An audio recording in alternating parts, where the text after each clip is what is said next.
आज हम दो कंपनी के बारे में डिस्कस करेंगे। दोनों कंपनी अलग अलग सेक्टर से हैं। पहली कंपनी का नाम आप डिस्प्ले पर देख सकते हैं, बजाज फाइनेंस।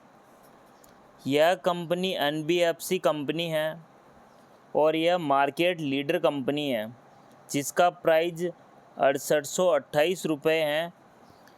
और इसका रिटर्न देखें, ऑल टाइम रिटर्न तो 1,18,000% हैं। यानी इसने अपने लॉन्ग टाइम पीरियड में इसने बहुत ही बढ़िया रिटर्न डिलीवर किया है। और हमेशा अपने को इन्वेस्टमेंट लॉन्ग टर्म के लिए करना चाहिए और ट्रेडिंग से दूर रहना चाहिए। ट्रेडिंग करना कोई बुरी बात नहीं है, लेकिन इसमें अपन मास्टर हो तो ही ट्रेडिंग ले, बाकी नहीं लेनी चाहिए। बजाज फाइनेंस की मार्केट कैप देखें तो 4,23,000 करोड़ हैं। करंट प्राइस 6837 रुपये हैं। इसका हाई देखें तो 8,192 रुपये और लो देखें तो 6,188 रुपये हैं। स्टॉक पीई देखें तो 29 हैं, जो बहुत ही लो पीई हैं। ROCE 12% और ROE 22% हैं। ROE बढ़िया है और ROCE थोड़ा कम है। फेस वैल्यू 2 रुपये हैं। प्रोज की बात करें तो कंपनी 5 साल से गुड प्रॉफिट डिलीवर कर रही हैं, जो कि 29% CAGR से हैं। पीयर्स की बात करें तो बजाज फाइनेंस मार्केट लीडर हैं।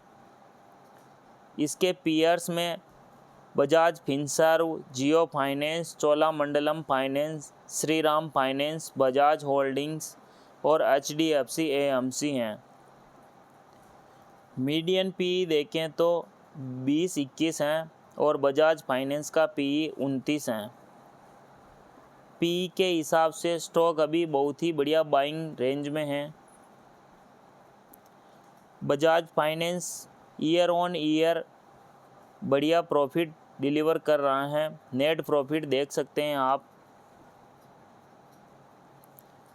सेल्स ग्रोथ देखें तो 5 सालों में डबल डिजिट में है और 3 सालों में डबल डिजिट में है। प्रॉफिट ग्रोथ भी डबल डिजिट में है, 5 साल में 29% और 3 साल में 48% है। स्टॉक प्राइस CAGR देखें तो 10 साल में बहुत ही गजब का है, 43%। 5 साल में डबल डिजिट में है, 15%। 3 साल और 1 साल में कुछ खास रिटर्न नहीं है। और रिटर्न ऑन इक्विटी देखें तो हर टाइम फ्रेम में डबल डिजिट में है। प्रमोटर्स की बात करें तो प्रमोटर्स के पास 54% होल्डिंग है, जो अच्छी मानी जाती हैं। 50% से अबव होनी चाहिए। और FII के पास 20% हैं और DII के पास 14% हैं। पब्लिक के पास मात्र 10% की होल्डिंग है। यानी कंपनी बहुत ही स्ट्रॉन्ग हाथों में है। स्टॉक का प्राइस 6,000 के समथिंग ट्रेड कर रहा है और इसका PE बहुत ही लो PE है। ये अभी बाइंग रेंज में है। धीरे धीरे एक्यूमुलेट करते रहे अपने पोर्टफोलियो में शेयर को। इसका लो देखें तो 6,000 रुपये तक जा सकता है और हाई देखें तो 10,000 को छू सकता है यह शेयर। यह कोई बाइंग रिकमेंडेशन नहीं है, एक मेरा खुद का पर्सनल ओपिनियन है ये। इसके बाद दूसरे शेयर की बात करते हैं, जो पेंट सेक्टर से हैं, जो मार्केट लीडर हैं, जिसका नाम आप डिस्प्ले पर देख सकते हैं, एशियन पेंट्स। इसका ऑल टाइम रिटर्न देखें तो 24,000% है। एशियन पेंट का मार्केट कैप 2,75,000 करोड़ हैं। करंट प्राइस 2,875 रुपये। इसका लो 2,670 रुपये और हाई 3,568 रुपये हैं। इसका डिविडेंड 1% से ऊपर है, बढ़िया डिविडेंड डिलीवर करता है। इसका ROCE और ROE बहुत ही गजब का है। ROCE 37% है और ROE 31%। 15% से ऊपर अच्छा माना जाता है। फेस वैल्यू 1 है।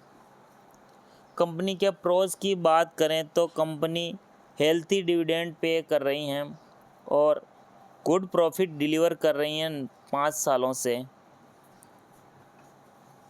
एशियन पेंट्स का पी 50 है और बर्जर पेंट का पी 48 है। इसके पीयर्स में एशियन पेंट के Berger paints, Kansai Nerolac, exo Nobel, Indigo paints, Shalimar paints, ये इसके पीयर हैं। और पीयर्स में सबसे ज़्यादा पी एशियन पेंट्स का है और यह मार्केट लीडर भी हैं।